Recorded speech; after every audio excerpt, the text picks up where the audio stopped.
Mundial de la Parálisis Cerebral. El tema que abordaremos el día de hoy es el abordaje multidisciplinario de la disfagia en la parálisis cerebral. Nuestra ponente experta invitada del día de hoy es la doctora María de Jesús Ortiz Madrigal.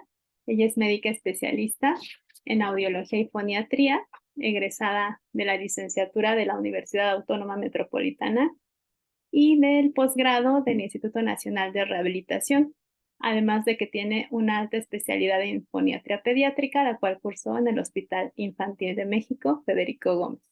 Y pues el día de hoy nos acompaña, pues le damos la más cordial bienvenida. Adelante, doctora. Muchas gracias. Bueno, pues muchas gracias por la invitación principalmente. Voy a empezar a compartir.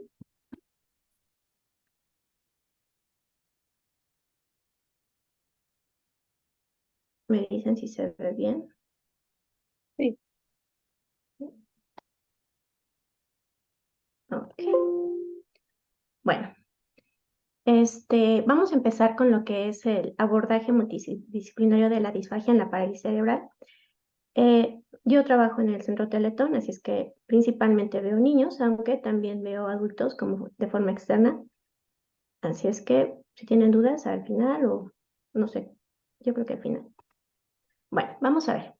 La deglución. ¿Qué es la deglución? Es un conjunto de actos que garantizan el paso del alimento sólido o líquido desde la boca hasta el estómago. Eso es lo único que va a hacer la deglución. Suena fácil, pero no lo es tanto. ¿Por qué? Porque necesito nervios craneales, que esté en orden, organizado, el tronco cerebral, la corteza, músculos de la boca, faringe. Los principales nervios craneales, bueno, son estos 5 que aparecen aquí, es el 5, 7, 9, 10 y 12, aunque también tienen que ver el 1 y el 2 porque vamos a olerlos y a verlos, y eso va a empezar nuestra salivación. Tenemos que tomar en cuenta que tenemos varias áreas anatómicas dentro de la deglución, que va a ser la cavidad oral, la faringe, la laringe, el esófago. Y desde la exploración vamos a ver toda la estructura, desde los dientes, la lengua, el arco, si tiene úvula, si no tiene úvula, el paladar, todo tiene que estar íntegro y debe de aprender a moverse. Digo, en general, si lo pensáramos, cada vez que damos un trago, lo hacemos en automático, pero ocupamos muchísimas cosas para poder hacerlo. Ahora, esta es la clasificación de Angler. Es una clasificación que ocupa odontología, por eso aquí lo multidisciplinario. La importancia de la clasificación es ver también cómo está la maloclusión, si es que la tiene, y vamos a ver principalmente, no sé si se alcanza a ver con el puntero, estos primeros molares. Entonces, dependiendo de cómo estén estos primeros molares, vamos a ver esa clasificación. Si va a ser normal cuando estos primeros molares coinciden, pero si los demás dientes anteriores, incisivos, caninos, todos están en desorden, bueno, entonces ya se va a ir a hacer una maloclusión tipo 1. Después, si ya están hacia adelante el maxilar anterior y el primer molar está más hacia adelante, entonces pareciera que están dientones, pero no están dientones, tiene una mala oclusión, esta es la tipo 2. Esa es la más frecuente que hemos visto en parálisis cerebral y la que vemos frecuentemente ahí. Y la clase 3 es lo contrario. El primer molar está más adelante y los otros se quedan atrás. Entonces parecieran que están como si tuvieran la mandíbula muy grande, pero no. Entonces, esto es importante porque también si tiene una mala oclusión, también no se va a hacer bien la masticación. Entonces, ahí necesitamos mucho también del apoyo de odontología. Aparte de la maloclusión, bueno, vamos a ver que hay apiñamientos, que los espaciamientos no estén bien, que tengan mordidas cruzadas o mordidas abiertas. Esta mordida abierta también es muy común. ¿Por qué? Los papás están acostumbrados a darles con biberón, entonces todo el tiempo están comiendo. Tienen 4 años y siguen con biberón. Entonces me va a causar esta mordida abierta, que es un hoyito entre los dientes incisivos. Entonces después, aunque quisiera yo arreglar esta mordida y el primer desgarro que hacemos, entonces ya no lo va a poder lograr porque pues está ese hoyito. Entonces por eso es importante el retiro del biberón, chupón, dedo, cualquier cosa que me va a estar haciendo ese hoyito. entre el año y año y medio. Entonces, por favor, les encargo mucho ahí estarle como que recordando a los papás que se tiene que retirar ese biberón. Bueno, esto es faringe. Esto es digamos que una foto, pero a través de un naso. Esta es la pared posterior de la faringe. Aquí está nuestra epiglotis. Esto es importante porque nosotros cuando tragamos tenemos varios mecanismos de defensa, desde el reflejo de tos que tenemos cuando se nos va de más, hasta cómo va a cerrar la epiglotis para tapar las cuerdas bucales, y las cuerdas bucales también van a tener que cerrar, y así ya no va a pasar el alimento a la vía aérea. En ese momento, pues se va a abrir el esfínter esofágico superior y es cuando ya va a pasar el alimento. Entonces es como una coordinación de todo. El esófago, bueno, aquí esta parte se los encargo más a gastro, porque el esófago le toca a gastroenterología, pero vamos a ver el esfínter esofágico superior, que es la parte importante aquí. ¿Por qué? Porque en su reposo del esfínter siempre va a estar cerrado. Eso va a ser lo que tiene que hacer. Si llegara a haber algún problema, entonces se va a abrir y entonces es cuando tenemos aspiraciones, porque se va a vía aérea. Entonces, piensen en los pacientes con Duchenne, miastenia, ELAS, todo lo que nos va a causar problemas en músculo, no los puede abrir también. Ahora, ¿qué es la disfagia? Es una sensación subjetiva de dificultad del paso del alimento desde la boca hasta el estómago. Entonces, en cualquier parte del trayecto va a tener ese problema. Si lo viéramos por cantidad, vamos a ver que el 80% de las disfagias son orofaringias, o sea, nada más de aquí a aquí. El 20%, o sea, todo lo que nos enseñaron de acalasia, divertículos, problemas de peristalsis, del nivel esofágico, pues en realidad es lo menos, es el 20%, o problemas anatómicos, pero la mayor parte va a ser orofaringia. Ahora, si vemos la disfagia y la parálisis cerebral, bueno, vamos a ver que, bueno, los artículos dicen que de 30 al 40% de todos los pacientes con parálisis cerebral van a tener algún problema, ya sea por disfagia, vómitos, regurgitaciones o que haya un retraso en el vaciamiento. Entonces, y nuestra complicación va a ser obviamente el retraso en el desarrollo, la desnutrición, la talla baja y obviamente nuestras aspiraciones.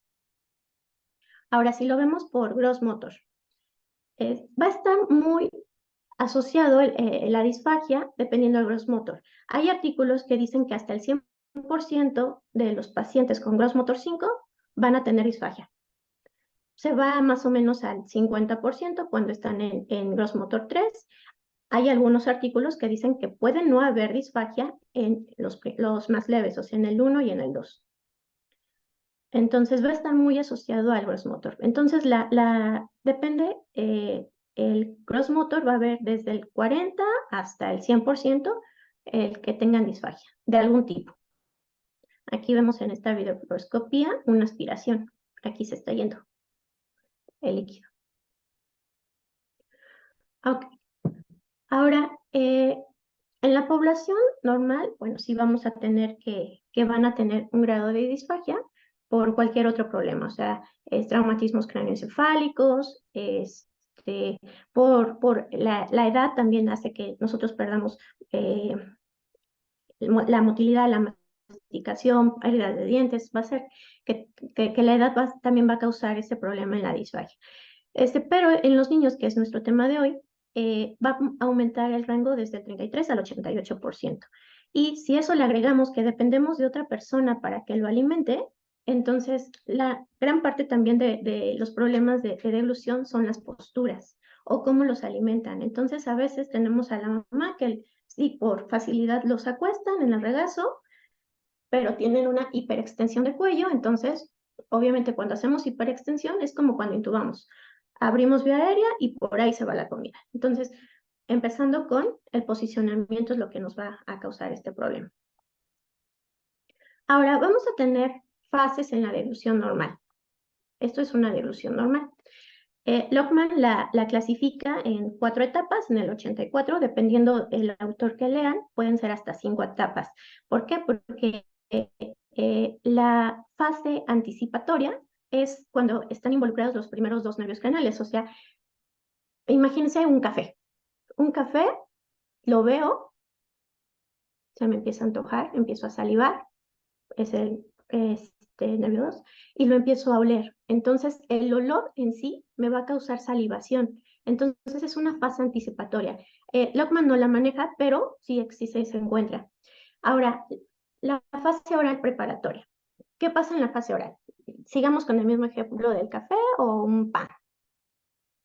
Lo vemos, lo olemos, empezamos a salivar, nos lo acercamos a la boca, mordemos y empezamos a hacer el bolo. Esa es una fase oral preparatoria. Tenerlo en la boca y empezar a hacer el bolo. Esa es una fase voluntaria. Entonces yo estoy decidida a masticar y yo decido cuánto tiempo voy a estar masticando. Entonces eso es voluntario. La fase oral es, ya hice mi bolo, la lengua va a hacer un movimiento antero-posterior para aventar mi bolo hacia las fauces. Entonces eso también es voluntario. La fase faríngea, esa ya es involuntaria, dura un segundo. ¿Qué hacemos? Hacemos el trago. Tenemos ese reflejo de tragar. En ese momento el velo del paladar sube para proteger, digamos, que no tengamos esa regurgitación por la nariz. Los músculos de la garganta empiezan a hacer constricciones y esas constricciones que van al cerebro hacen que nuestra epiglotis baje para tapar estas cuerdas vocales. Las cuerdas se cierran y al mismo tiempo el esfínter esofágico se empieza a abrir. Esa es una fase faríngea. Entonces, eso dura un segundo y es involuntario. Ahora, la fase esofágica es después del esfínter, el esófago empieza a hacer peristalsis para llegar al estómago. Entonces, esa fase ya puede durar hasta 10 segundos. Entonces, aunque parezca rápido y fácil, en los pacientes con parálisis cerebral, desde aquí empieza el problema. ¿Por qué? Le damos el alimento y todo se nos escurre. O no mastican, nada más lo tienen ahí. O hacen algo que se llama deglución atípica. Tratan de masticar con la lengua. Ahora, vamos a ver unas videofluoroscopías por fases. Entonces, esta es una fase oral preparatoria. Entonces, si lo viéramos por videofluoroscopía, se está saliendo el líquido. Entonces, eso es lo primero que hace. Se nos sale el líquido, no hay buen cierre y se me va a salir. La fase oral, entonces no puedo controlar ese bolo y se me va antes. O trato y nada más no puedo hacer ese trago. Entonces, aquí hay una falla en el selle palatobloso, o sea, el velo del paladar no sube como debería y se me va. Este es residuo en varícula. Ese también ya es esa es fase faríngea en realidad. Y hasta aquí se queda atorado aquí y es cuando sientes, o sea, si fuera una persona sin problema, sentiríamos que se nos queda aquí atorado. Tosemos, ya. Y esta también sigue siendo residuo en varícula, nada más que está un poquito más pronunciada. Se está destacando en senos piriformes. Esta es una regurgitación. Entonces, bueno, aquí hay más cosas. Aquí hay una regurgitación, ¿por qué? Porque se me va. Ejemplo, niños con labio paladar hendido que no está corregido. Entonces se me va, tomo, sí se me va gran parte a donde debo, otra parte se me va hacia la nariz. Esta es una penetración. Aquí vamos, lo importante de los estudios y el riesgo de la disfagia es, uno, penetraciones o aspiraciones. La diferencia es que se va a quedar hasta cuerdas vocales la penetración, o sea que no hay una aspiración completa, pero sí se está quedando ahí en esas cuerdas. Entonces aquí vamos a ver esa penetración, que uno es el estancamiento y la otra se quedó aquí. Esta es igual, una penetración, pero esta es una aspiración. La aspiración es que no tuve ningún mecanismo de defensa y se me va hacia la vía aérea. Entonces aquí están. Que es muy común en el grosso motor 4 o 5 que hay aspiraciones silentes. Como no tienen ese reflejo de tos o de toser, de cerrar, todo se va y nadie se da cuenta. Entonces es importante hacer el estudio para diagnosticar. Entonces, esto es lo que les comentaba. Una es aspiración y otra es penetración. Si lo viéramos por una videonasondoscopía, la aspiración se va a ver cómo está en las cuerdas y se va pasando hacia adentro. Entonces se me va a ir a vía aérea. Si lo viéramos en videofluoroscopía, se me va para acá. Y aquí está este hilito, que es una aspiración. Ahora, si fuera una penetración, va a ser antes de las cuerdas. Entonces, todo esto azul está pintado con azul emetileno o con colorante alimentario. Entonces, para que se pueda ver. Esto se va a quedar arriba de las cuerdas. Y si lo viéramos por videofluoroscopía, vamos a ver que se queda aquí, con un cachito aquí, pero sin que se vaya para vía aérea. Se va a quedar aquí atorado y hay como un hilito extra. Aquí está. Entonces, hay dos cosas que son importantes en la deglución. Uno es la eficacia y otra es la seguridad. ¿Qué es la eficacia? Es la capacidad del paciente de tener que ingiera todas las calorías y líquidos necesarios para que esté bien nutrido e hidratado. Y la seguridad es que toda esa eficacia, además, no se vaya para las vías aéreas. Entonces, tenemos las dos complicaciones, que es desnutrición y las neumonías que me van a causar. Entonces, ¿cómo vamos a hacer el diagnóstico? Obviamente, primero una historia clínica, se va a ver, se van a valorar nervios craneales y vamos a hacer algo, la prueba más fácil es el método de evaluación volumen-viscosidad. Ahorita lo vamos a ver. ¿Por qué? Porque es una prueba que se puede hacer en consultorio. No me va a dar al 100% todas. ¿Por qué? Porque no puedo ver fases faringeas, pero sí me da un pormenor de cómo está. Pero ya si necesito más cosas o sospecho de más cosas, ya me voy por una FES o por una videofluoroscopía. Entonces, vamos a ver dos cosas. Una, si hay un problema estructural, ya sea la paladar hendió, neoplasias, problemas en en el peristaltismo del esófago, bueno, entonces ya son estudios de imagen y hay que darle tratamiento.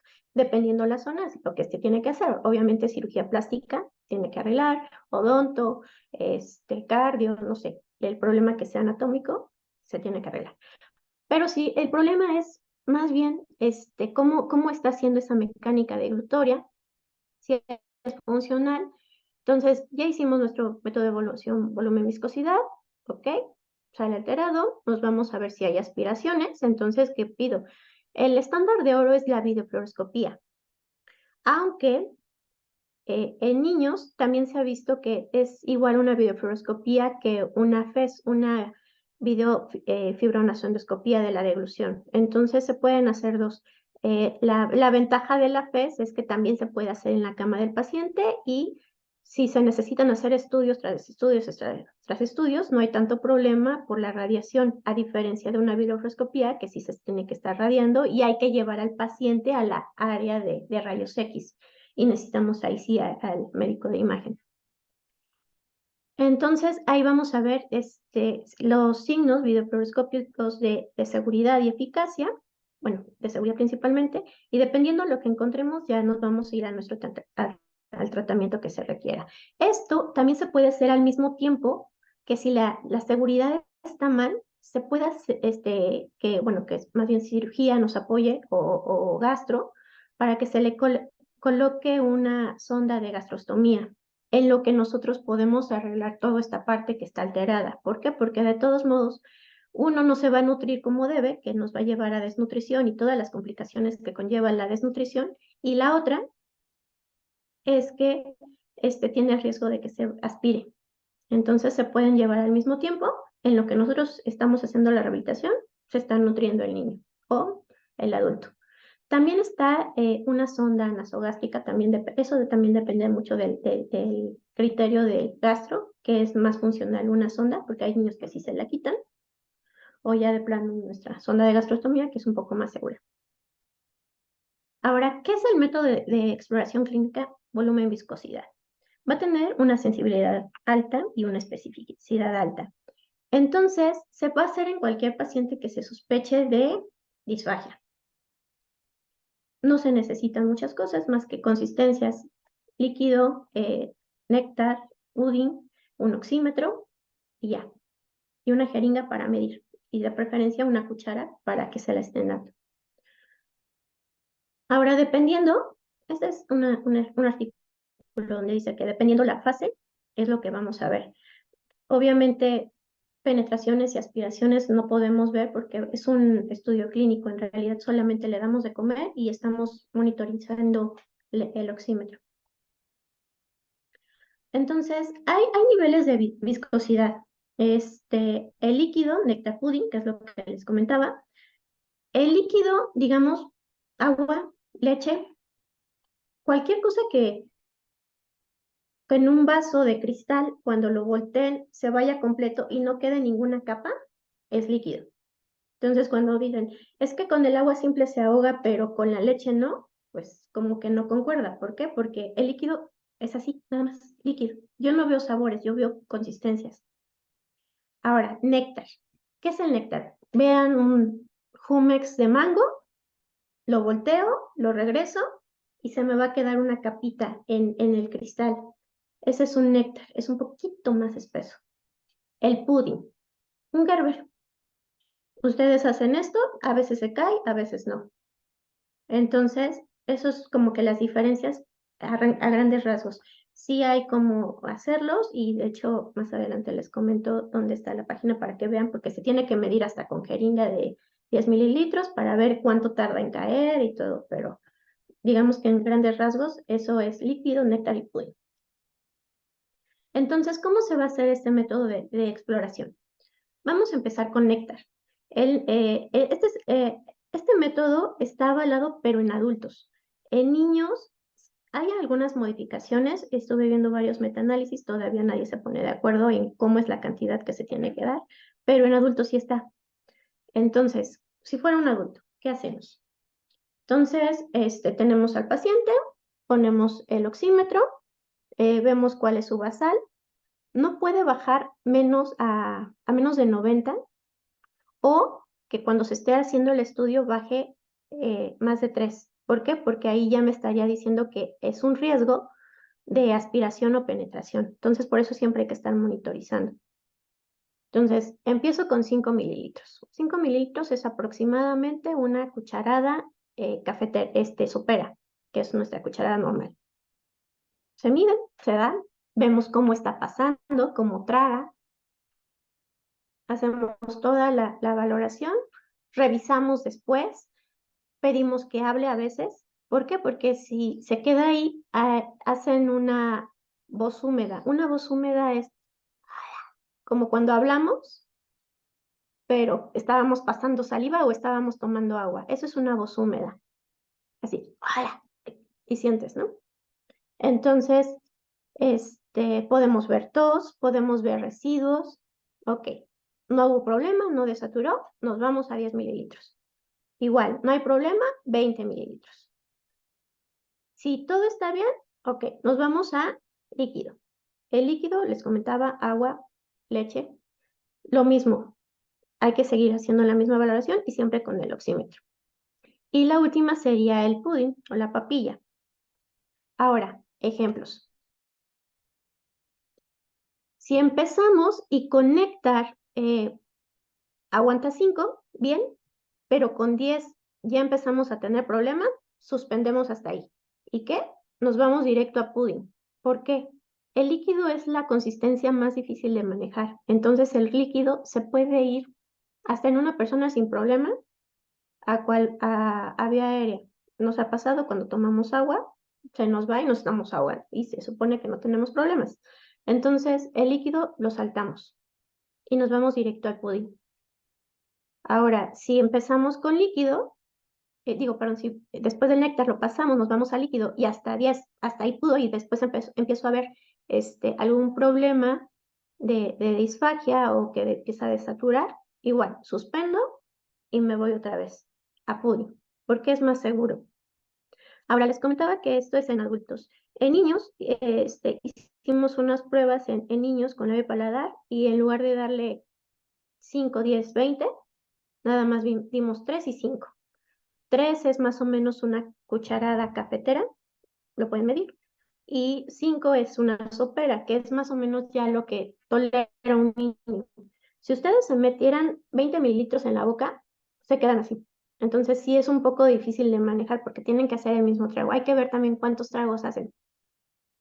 3, 2, lo hizo en uno solo. Entonces dependiendo de cómo se hace. Entonces, este es el método de evaluación, volumen, viscosidad, y la verdad es que es un método fácil de hacer y se puede hacer en cualquier lugar. Este es el que les comentaba que se hizo en niños con labio y paladar hendido ahí en el Federico Gómez. Entonces, se ven varias cosas, desde la falla en el cierre, si hay derrame, si hay residuos, es lo que les comentaba. Después de cada alimento que se da, hay que estar revisando. La deglución fraccionada es, doy un trago, 2 tragos, entonces eso es una deglución fraccionada. Sensación de residuo faríngeo, bueno, es lo que les comentaba sobre voz húmeda.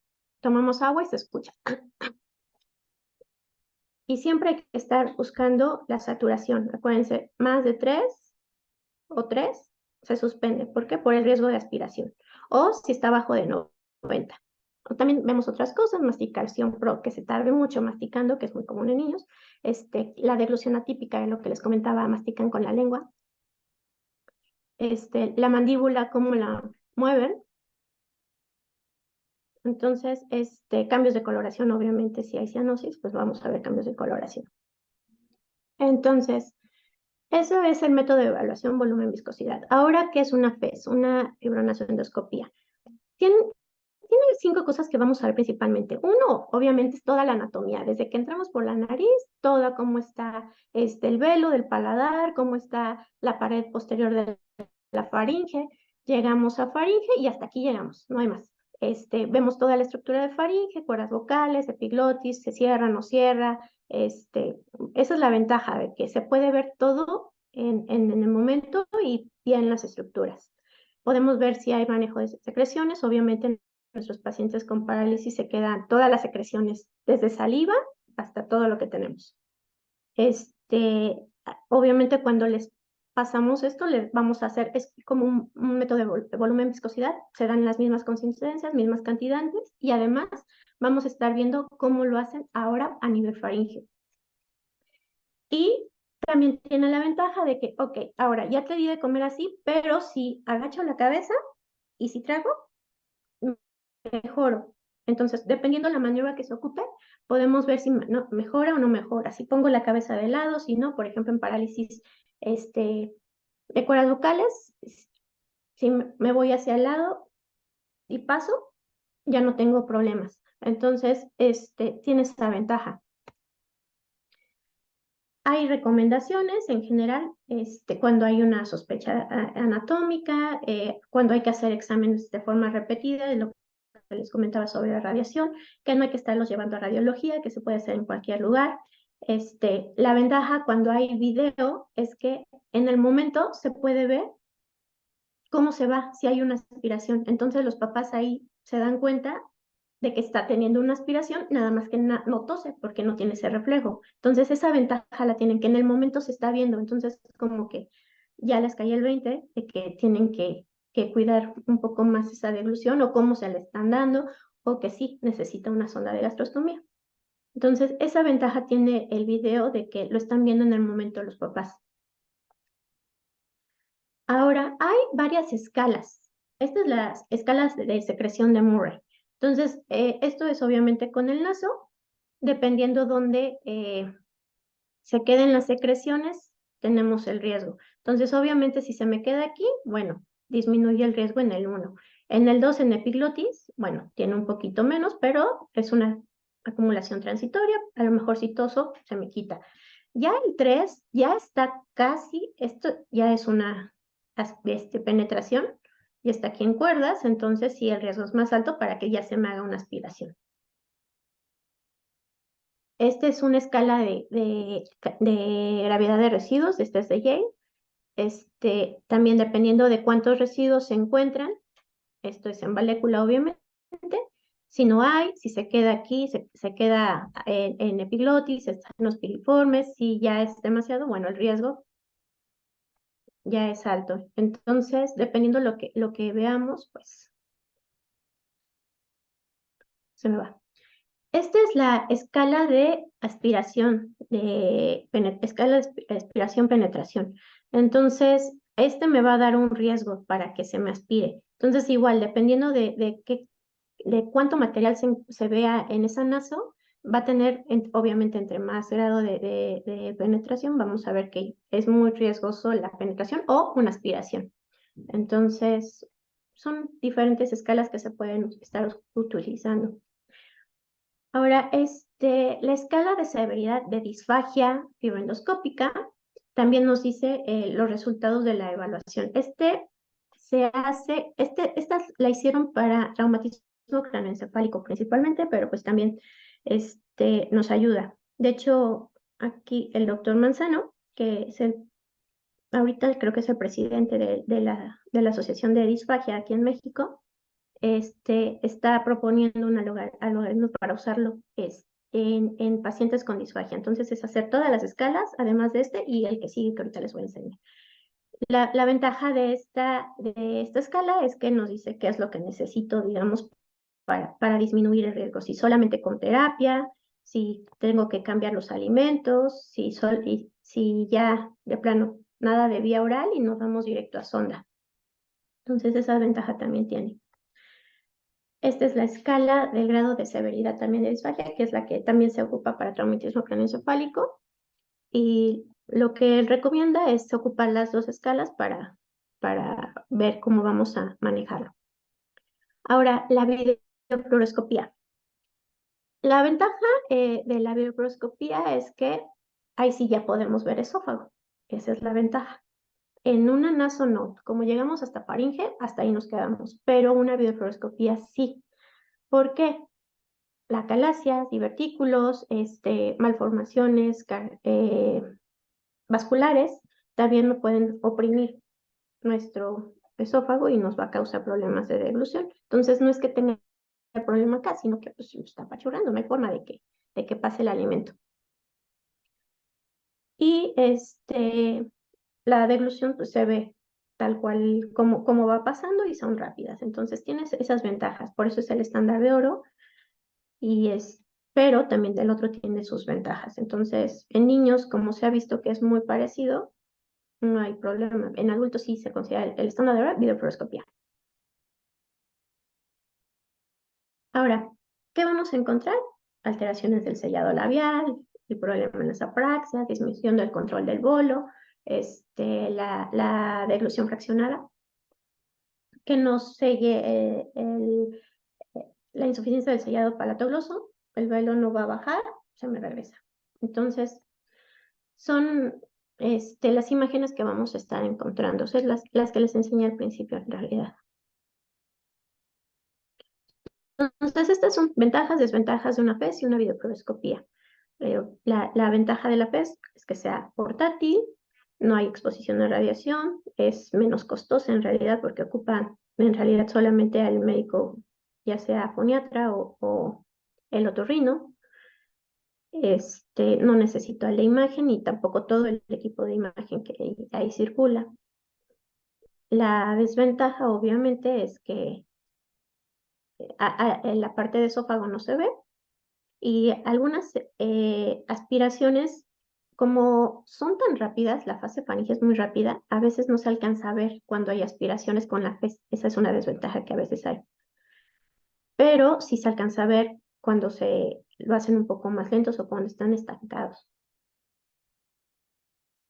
Ahora, esta es una propuesta para ver qué nivel de disfagia tienen los niños con parálisis cerebral. Entonces ahí sí depende mucho del nivel, o sea, ¿cómo? ¿Y es seguro? ¿Y es suficiente? Ok, nivel 1 no tiene problema, usualmente grosso motor 1 o 2. Por ejemplo, nos vamos aquí, al 3. ¿Cómo? Pero la seguridad es más o menos limitada, o sea, tengo tos. Y la eficiencia, pues más o menos, no como mucho porque me canso, y además, pues, como me ahogo, tampoco quiero comer. O de plano el nivel 5 que no es nada seguro, se me va, se me aspira todo el tiempo, mejor sonda. Entonces, esta es otra. Ahora, el tratamiento. El tratamiento en general es una combinación de todo. Les comentaba en un inicio que también dependemos mucho de quien lo alimenta a nuestro paciente. Entonces, empezamos desde la postura. O sea, tiene que estar derecho, cabeza derecha o en su defecto hacia el frente para evitar la hiperextensión. La sensibilidad, muchos no toleran las consistencias o las texturas, entonces hay que trabajar sensibilidad.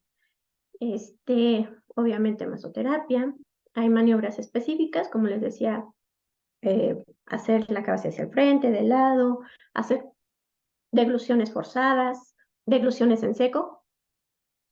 Después de que me di un trago de agua, doy otros tragos para poder pasármelo, por ejemplo. Ese es, digamos que el manejo por terapia del lenguaje que da.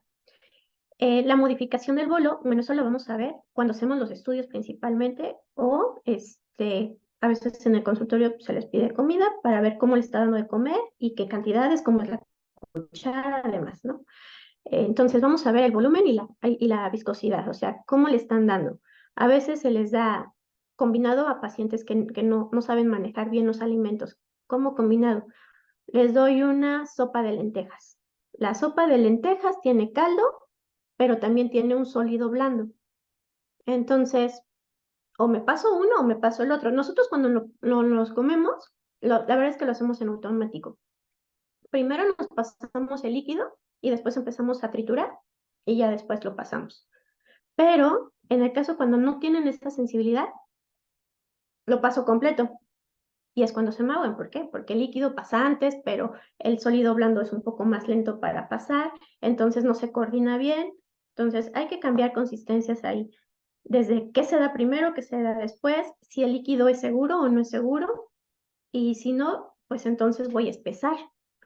Ahora, nuestros pacientes tienen problemas de estreñimiento. Hay espesantes. Los espesantes, el problema es ese, el estreñimiento. Entonces, yo les sugeriría que en cuanto a antes de usar un espesante, cambien las consistencias en sus propios alimentos, por ejemplo. En lugar de darle un caldo, le voy a dar una crema. ¿Por qué? Porque si lo viéramos en consistencia, la crema sí se va a quedar ahí estancada cuando hago la prueba con un vaso. Entonces, sí es un néctar y es más fácil de manejar, por ejemplo. O, por ejemplo, la carne, la queja constante es la carne. ¿Por qué? Porque la carne tiene bastante fibra, hay que estarla masticando 20,000 veces para que no las pasemos. Nos cansamos, a algunos adultos tampoco nos gusta la carne porque es muy cansado masticar. Entonces, ¿qué solución? Pues a lo mejor, en lugar de darle un trozo de bistec partido, pues a lo mejor puedo pedir carne molida a través del molino del carnicero para que también yo tenga que hacer masticación.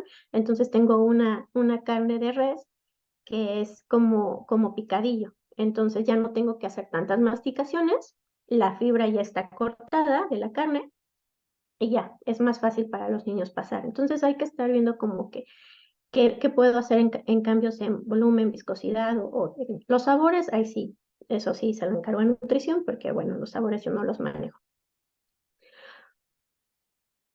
Recordando, la fase anticipatoria es visual y olfativa, así es que también cómo se ve y a qué huele depende mucho también que el niño lo acepte.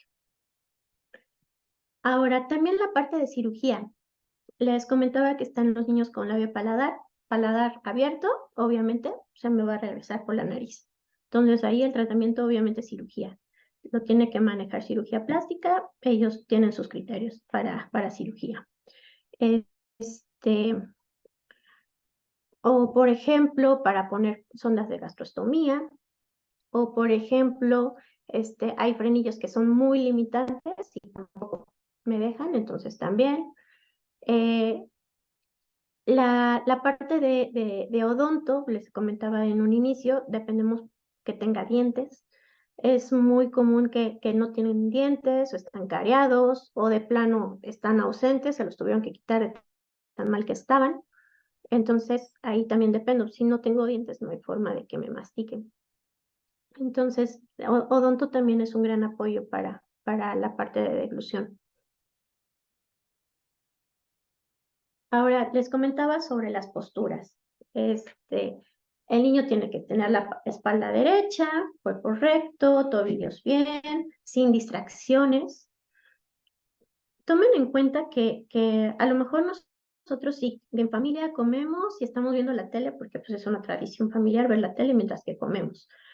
Pero nosotros podemos hacer varias cosas a la vez. Los niños con parálisis cerebral no, están haciendo una. Es más, si con consistencias de darle una sopa con dos consistencias se ahogan, ahora si le pongo distractores, me lo complican más. Entonces, cero distractores. Y la otra, lo ideal sería que comieran en familia. Acuérdense que hay neuronas espejo. Lo que haces tú, lo hago yo con tal de socializar. Entonces, si ve al otro niño que está o a la otra persona que está comiendo una tortilla, pues yo también voy a querer. Entonces, me esfuerzo por masticar o por hacer las cosas. Entonces, es importante la integración a la familia del niño, no que coma aparte, porque usualmente es lo que hacen. Es que me tardo 2 horas dándole comer. Pues sí, pero pues a lo mejor pues no se le antoja comer, no quiere estar comiendo solo. Entonces, ya cuando lo integran, a veces comen un poco más rápido. O les da gusto comer, la verdad, comer es un placer. Entonces, esto se dedica terapia de lenguaje, terapia ocupacional, ver cómo vamos a sentar a nuestros niños para que estén bien. Obviamente un cuello que no se sostiene, pues es contraindicación de alimentación, pero si logro que tenga sostén cefálico, que logre sentarse, entonces va a comer mejor. Hay que usar soportes, a veces los amarran para que queden mejor. Las sillas, lo mismo, hay niños que los alimentan en sus sillas y hay que estar arreglando las sillas y adaptarlas. Los masajes me van a ayudar mucho. Por ejemplo, tengo un niño con espasticidad, entonces hasta la boca la tengo cruzada, la mordida, porque está tan contraído que me va a causar ese problema. Entonces, masajes, estar arreglando. Bueno, terapia de lenguaje se encarga de eso para enseñárselos, les agradezco. Hay que hacerlos diario y de preferencia antes de comer. ¿Por qué? Porque así van a avanzar. Los avances en deglución dependen mucho más de la familia más que del terapeuta. ¿Por qué? Porque el niño come 3, 4, 5 veces al día y nosotros lo vemos pues una vez, si nos va bien una vez cada semana. Entonces, depende más de la familia el avance que otra cosa. Entonces, aunque sea poquito, aunque sean 3 minutos antes de que coma, hacer los ejercicios. Estamos ahí en el centro poniendo vendaje neuromuscular. Lo usamos principalmente para cialorrea. La verdad es que nos ha funcionado muy bien para cialorrea y para el cierre labial. ¿Por qué? Porque los alimentos, uno, se les cae por la falta de cierre labial y la cialorrea es constante. Hay un artículo que vi que el vendaje neuromuscular es en un paciente con secuelas de traumatismo craneoencefálico, adulto, 50 y tantos años. Le pusieron el vendaje 24 horas durante 4 semanas, constante, sin que se le cayera. Entonces, a lo mejor se les prendía, otra vez se lo ponían. Entonces, 24 horas todos los días.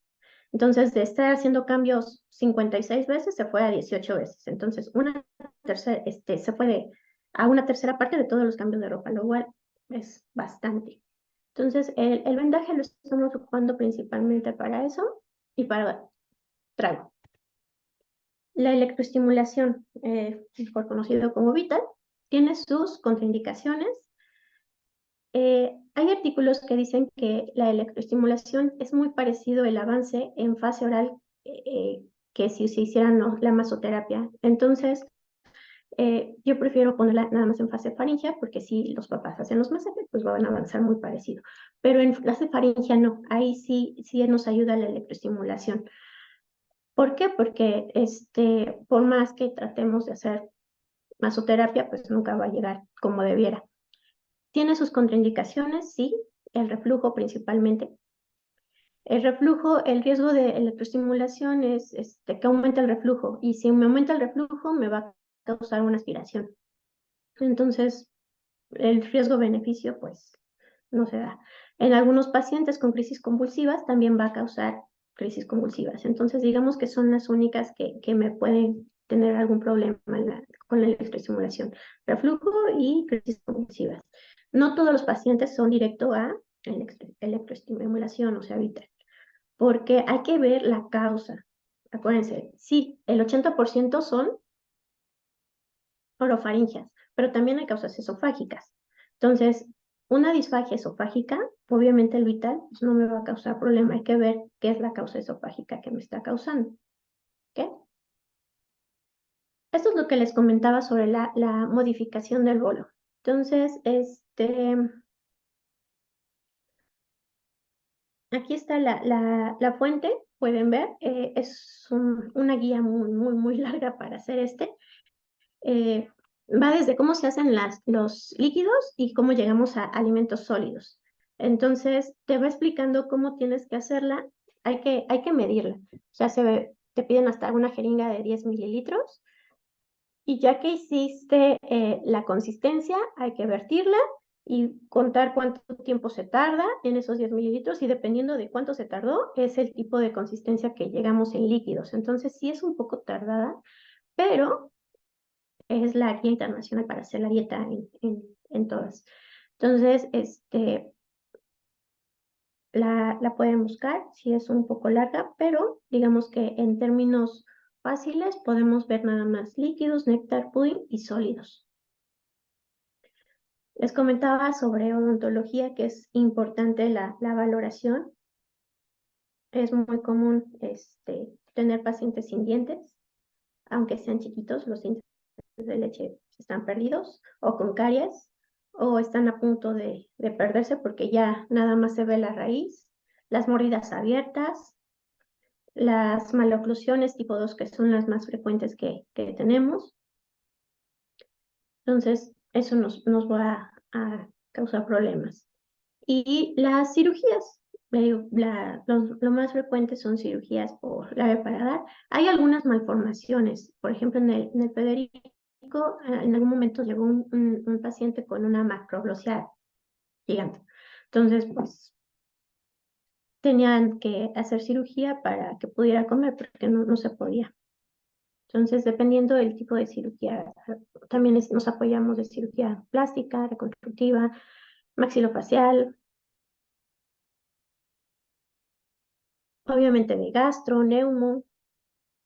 Entonces, gastro decide, bueno, el criterio si necesita solamente con una sonda nasogástrica o de plano nos vamos a una sonda de gastrostomía. Sí les tienen miedo los papás a la sonda de gastrostomía por el riesgo quirúrgico, porque siempre lo van a tener, pero en realidad es más seguro. Si ellos vieran las imágenes de cómo se va el alimento hacia los pulmones, yo creo que no lo pensarían tanto, pero el problema es ese, que no lo ven. Y pues es todo. Muchas gracias. Al contrario, muchas gracias a ti. Aquí tenemos una preguntita. Dice, en caso de tener a paciente que tiene alimentación por sonda de gastrostomía y vía oral, ¿cada cuándo sería lo ideal realizar la evaluación de la deglución para progresar su dieta por vía oral? Más bien hay ese criterio clínico, o sea, por ejemplo, con el volumen viscosidad podemos ver cantidad, vamos creciendo la cantidad. Si es que no quieren hacer estudio, obviamente. O sea, ya me refiero a FES o a videofluoroscopía. Con un método de evaluación volumen-viscosidad que es más rápido, ok. Si veo que está desaturando, no avanzo de cantidad ni de consistencia. Pero si veo que está saturando bien, se mantiene estable, puedo seguir aumentando la consistencia, porque ya empezó la vía oral y no se está ahogando. Si quieren hacer el estudio, digo, es más fácil y más práctica la FES, porque ahí sí puedo ver si se me está yendo y cómo está masticando y cómo está haciendo la constricción la faringe. Entonces, ahí puedo ver cantidades y consistencias. Si veo que con 3 es suficiente, me voy a 5. Si también, me puedo ir a 10, que es lo de una cucharada normal. Ahora, los estudios. Los estudios, más bien ahí sería más igual criterio de quien los está manejando. Podría ser cada 6 meses si es que está avanzando bien, si ve usted que está masticando, que pasa el alimento. Si con sus propias secreciones no se ahoga, se podría hacer cada 6 meses. O se podría hacer antes, si está avanzando todavía más rápido. Ok, y una última duda, dice sobre el estudio de la mecánica de la deglución, ¿es lo mismo que el FES y cuál es la diferencia entre el estudio de la serie esófago-gastroduodenal? La serie bueno, es diferente. La FES es un tubito eh, que tiene una cámara. Es más chiquito que un lápiz, mucho más chiquito. Va a entrar por la nariz, llegamos a faringe y ahí puedo ver todas las estructuras, empiezo a comer. Ahí creo que no hay tanto problema, todo podemos hacer ese tubito. Es un tubito especial con una cámara. El método de evaluación volumen-viscosidad no necesito aparatos más que un oxímetro. Entonces, oxímetro, las cucharas de 3, 5, 10 mililitros y empezar a dar alimentos. Veo que desatura, entonces suspendo. No necesito aparatos, no necesito, pero sí tengo la desventaja de que puedo tener aspiraciones silentes y no me puedo dar cuenta. ¿Por qué? Porque a veces no desaturan. La videofluoroscopía. La videofluoroscopía, ahí sí ya necesito el hospital. ¿Por qué? Porque va a pasar el trago de bario, se va a dar inconsistencias. No es como una serie esofágico-gastroduodenal. Se dan inconsistencias y cantidades. Es larga, la verdad es que es muy larga. Tiene que estar el paciente bien sentado, porque a veces la hacen acostado. Me han enseñado varias que según son videofluoroscopías, pero pues no, nadie come acostado. Entonces tienen que estar sentados. En su defecto, la mamá la tendría que agarrar y estarlo sentado para ver cómo está pasando y cómo se está haciendo esa mecánica. Entonces se tiene que hacer igual que un método volumen viscosidad, 3, 5, 10 mililitros, diferentes consistencias, néctar, líquido, pudding y sólido. El sólido, por ejemplo, un cuarto de galleta, media galleta, una galleta completa del tipo María. ¿Por qué? Porque me va a dar la masticación del sólido y voy a ver cómo hace el bolo. Entonces, lo puedo ver. Entonces, a través del videofluoroscopio, voy a ver cómo va pasando. Es como si fuera un video de una serie, de muchas radiografías súper rápidas. Entonces, es un video. Una serie, una serie esofágico-gastroduodenal, no, tampoco es el estándar para ver reflujo, lo piden mucho para ver reflujo y también lo ven para ver mecánica deglutoria, pero no es el estándar de ninguna de las dos. Pero es lo más económico. Entonces, y lo tienen todos los hospitales. Entonces, muchas veces lo mandan, pero no es el gol estándar. Y lo que hacen es, igual, sí, me van a dar mi trago de bario, van a tomar radiografías, pero no es en tiempo real, o sea, no se va a ver toda cómo va haciendo la construcción, ni el peristaltismo, ni cómo mastica, ni nada, o sea, como que fotos nada más y ya. No sé si Ok, me... sí, sí, sí, bastante claro. Y bueno, pues la verdad es que ahora sí que hay algunas otras preguntas, sin embargo, ahorita por cuestiones de tiempo se van a responder vía correo electrónico, se las haremos llegar a nuestros participantes y pues ya nada más nos queda nuevamente agradecer a nuestra audiencia y a nuestra invitada de honor el día de hoy que nos hayas compartido tu experiencia y pues ahora sí que nos hayas ampliado el conocimiento en esta área tan común que vemos diariamente en nuestra práctica clínica. Pues muchas gracias, buenas noches y pues los esperamos en nuestro congreso en Mérida en marzo del 14 al 16. Muchas gracias y buenas noches. Muchas gracias.